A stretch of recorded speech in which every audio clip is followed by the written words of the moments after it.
final there in Toronto. We bring in Doug Glanville to SportsCenter. What an exciting game, as we sort of anticipated, do or die for the Dodgers, and they did. They did not die. Let's show you what happened there at the Rogers Center in Toronto. And get the double play. So, huge play there by the Dodgers to get the double play to end the game, and now they are going to a Game 7 tomorrow night. And how about Dave Roberts? He now has the most wins as a manager in postseason history when facing elimination, passing Bruce Bochy, who's also, of course, won a few World Series titles as well. 14 now for Dave Roberts. Get some immediate reaction, take you back to Toronto. Buster Olney, new on SportsCenter, talking with Tyler Glasnow. Tyler Glasnow, you close out Game 6. What was that like? Different, for sure. He called me up down there. I had a little bit of time to get warmed up. Tried my best. Went out, and it worked out for me. Okay, tell me what's going through your mind on that last play. Right there, just I hope he catches the ball. And then I saw him kind of off second, and we turned two, and that's as good as it gets. Right feeling. Mookie Betts coming through tonight with a 2-run single. What'd you see in him? Just grinding, man. I think he's had a tough series, but he's up there, and I think everyone in the bullpen, we knew something special was about to happen. Mookie just has that aura about him, and it did, and he came through for us. When did the conversation start with about you moving to the bullpen rather than starting Game 7? I think it was more like if we needed me tonight, I'd throw, and then I'll be available tomorrow, too. I didn't throw that many pitches. I didn't really get super hot either, so I feel pretty fresh. Hopefully I can pitch tomorrow as well. We'll see what they say. You going to sleep much tonight before Game 7? I think I'll sleep pretty good. I'll be all right. I'll cool down from this, maybe ice tub or something, and try to rest. I'll be good.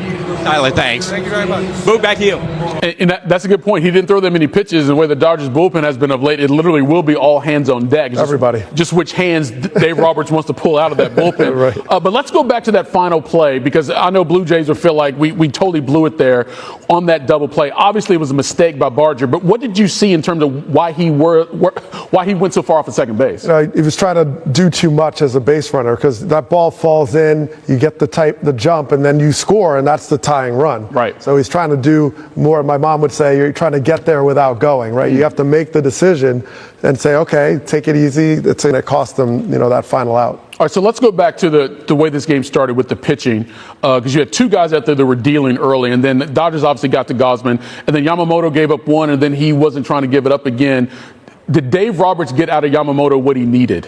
He did, and a lot of us were thinking he's going to go a lot longer, right? We thought, okay, he's going to go 130 pitches if he needs to, because the bullpen go as deep as expected, but the bullpen got what they needed out of it. And look, Sasaki, who's closing, it's not, it's a new role for him, and he's a little erratic. They just don't have a lot of guys in the trust tree, as they say, right? Yeah. And it's just like he has to react on every single pitch in every circumstance. And that's not ideal as a manager, but he glued it together with popsicle sticks and Elmer glue or whatever it takes, Jenga sticks, and they somehow got it done. They got it done. They will play a Game 7 tomorrow night. And one guy who was clutch for the Dodgers was Mookie Betts, new on SportsCenter. Here he is with Buster Olney. I'm here with Mookie Betts. Mookie, how tense were those 8th and 9th innings? That was very, very, very tense, but that's what makes it fun. World Series and coming down to the last innings, that's what you dream about. Yeah, you see Glasnow coming out of the bullpen. What's going through your mind? I don't know. I'm just trying to figure out how we're going to get through this, especially second and third, no outs. This team, the way they hit, I wasn't really sure what I was thinking, but he got it done. All right. You come up with a big hit, 2-run single. Walk us through that and how you felt afterward. I felt great afterwards. Just being able to come through for the boys. Gausman had pitched really, really well today. He got a lot of strikeouts, a lot of swings and misses, a lot of weak contact. That was really the only inning that we even got anything going against him, really. So I was just trying to look for something I could handle, and he gave me a decent pitch to swing at. We see the fist pump when you get to first base. What was that like, given how this World Series has played out for you? It's whatever. It is what it is. I came through for the boys, and I understand where I'm at and what's been going on, but got to be prepared for the next moment, and I was today. How about Miguel Rojas coming through, making plays tonight? Dave Roberts told us I got to have him in the game.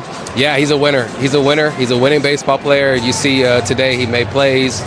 He's just, I love him, and I can't say enough kind words about Miggy. He's a very important piece to the Dodgers. Game 7, how you feeling? Right now, I got to calm down. I'll let those emotions come when they come. Just want to go home and lay down and chill. Mookie, thanks. Yeah, because for him, his emotions are all over the place. One, his team got the win; they get to play another game to try to win this World Series. But also for him, he came through for his guys when he's been struggling for so much. What do you think that one at bat could potentially do for him in this do or die Game 7? I mean, it's everything to just get that victory. I mean, he's really been struggling, especially when they pitch the ball. He may still be struggling tomorrow, it's true, but at least he's got that hit. Because as a team, they have a lot of guys that can win a ball game. So he knows he just did his part. He played defense. He got a walk out of it. So a lot of pieces he can do. So again, Game 7 tomorrow night in Toronto. Of course, the Blue Jays again trying to win their first World Series since 1993. Dodgers trying to repeat. New on Sportsnet right now. More reaction from Toronto. Here's Blue Jays manager John.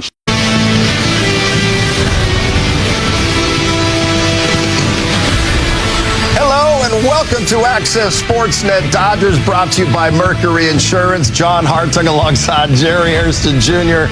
Oral Hershiser. What a finish in Toronto. The 2025 baseball season will come down to a Game 7 on November 1st. The Dodgers get it done in a must-win situation. Yoshinobu Yamamoto picks up another World Series win. The Dodgers got a 3-run inning for the first time this entire World Series. They got nothing after that in the third inning, but they made it stand up thanks in large part to Tyler Glasnow coming out of the bullpen. Jerry's second and third, nobody out, and he gives up nothing on 3 pitches. That's why you stay ready. Tyler Glasnow was out in that bullpen, ready to come in, whether it need be. Clement, incredible contact, bat-to-ball skills guy. Okay, he likes to fastball. We're going to rush him.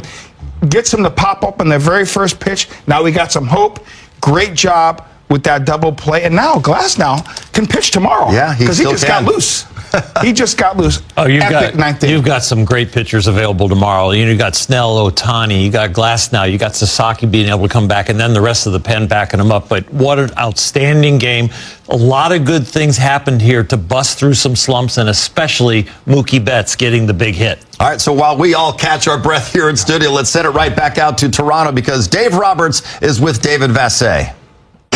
Dave Roberts, a rare on-field interview. There is a Game 7. What can you say about what were you seeing in the dugout and to pull the trigger to bring in Glasnow? You know what I was seeing from the dugout is fight the entire night. I thought everyone contributed. Mickey Rowe, the defense tonight, was part of the pitching plan. But again, Glass can be a part of it too. We'll see because now it's a Game 7, so all hands on deck. Game 7. Can't wait tomorrow, Dave. Thank you so much and congratulations. Thanks, Dave. Here we go. There he goes, Dave Roberts. He pushed all the right buttons tonight to help the Dodgers force a Game 7 in Toronto tomorrow. He absolutely did. Going to Tyler Glasnow in that moment in the ninth inning, he could have just chosen to ride it out with Roki Sasaki. He goes with Tyler Glasnow, Jerry. But we can't underestimate how good that play was. Kike and Rojas teaming up. You know, he is playing in a place like started last night with Jimenez up. He was bringing the outfielder in left field himself, and he did it here again tonight. They say, you know what? If you hit it over Kike's head, you won the game, or you're going to get runs. But we are not going to let you have that little blooper. So with Kike's break on the ball, Dave Roberts getting to make sure we're going to play to win. Dave Roberts changing the lineup 2 nights in a row to figure out. Dave Roberts getting Miggy in there, who's a winning player.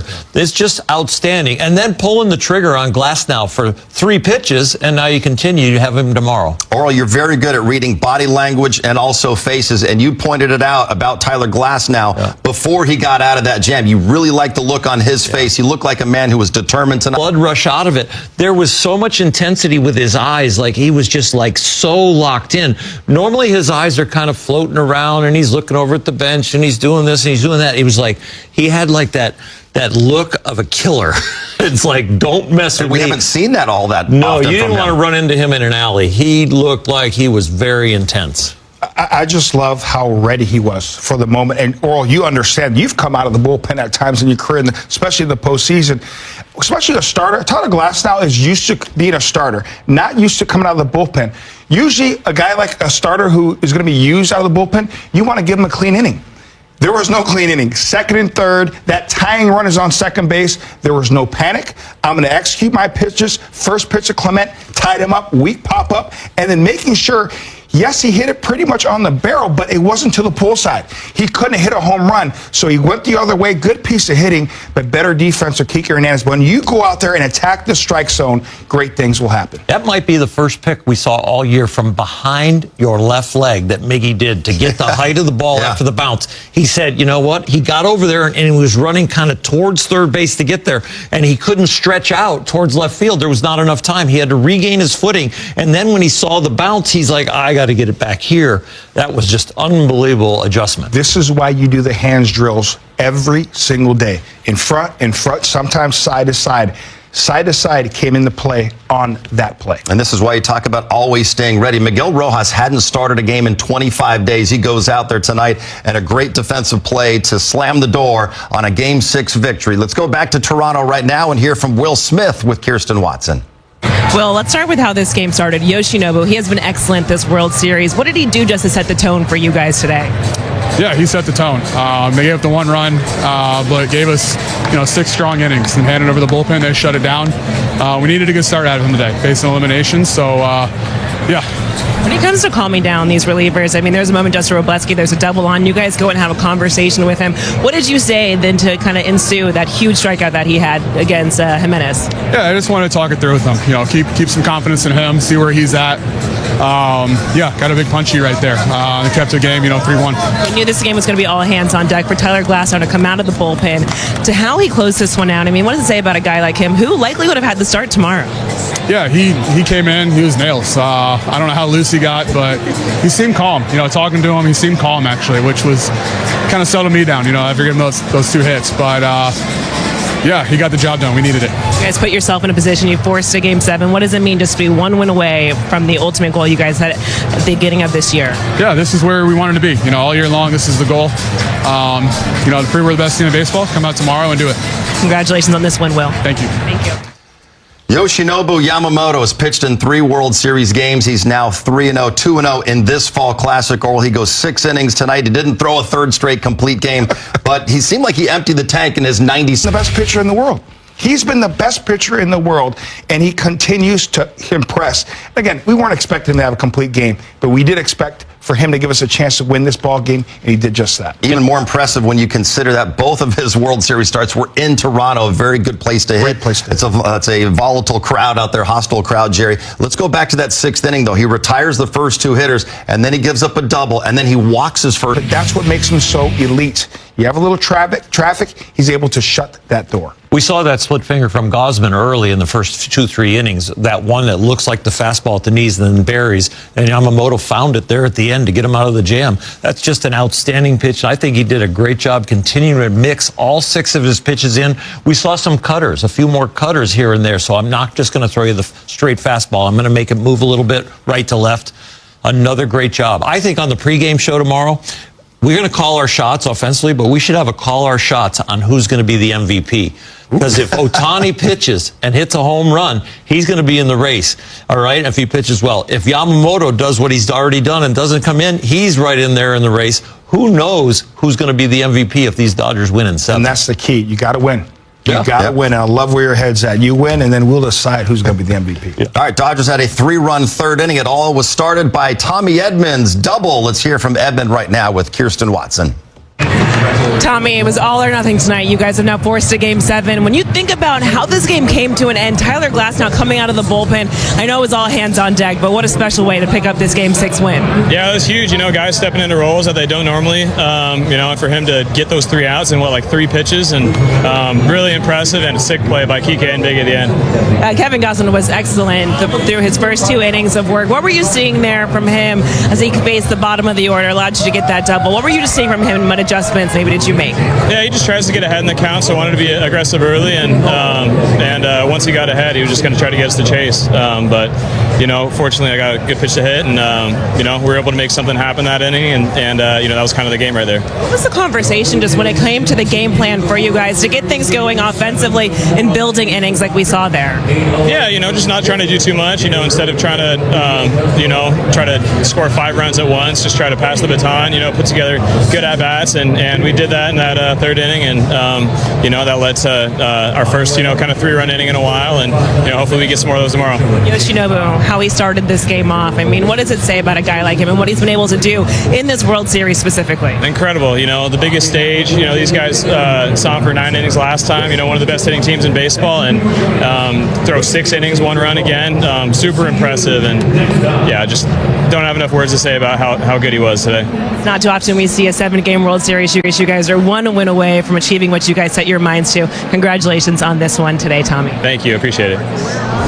There will be a Game 7 in this 2025 World Series. Dodgers and Blue Jays split the first 2 in Toronto. The Jays won 2 out of 3 at Dodger Stadium. Dodgers bounce back with a win in Game 6. We will have Game 7 tomorrow at 5 o'clock on Fox. Your pre- and post-game coverage, and hopefully champagne celebration. On this schedule, we got to have the parade date.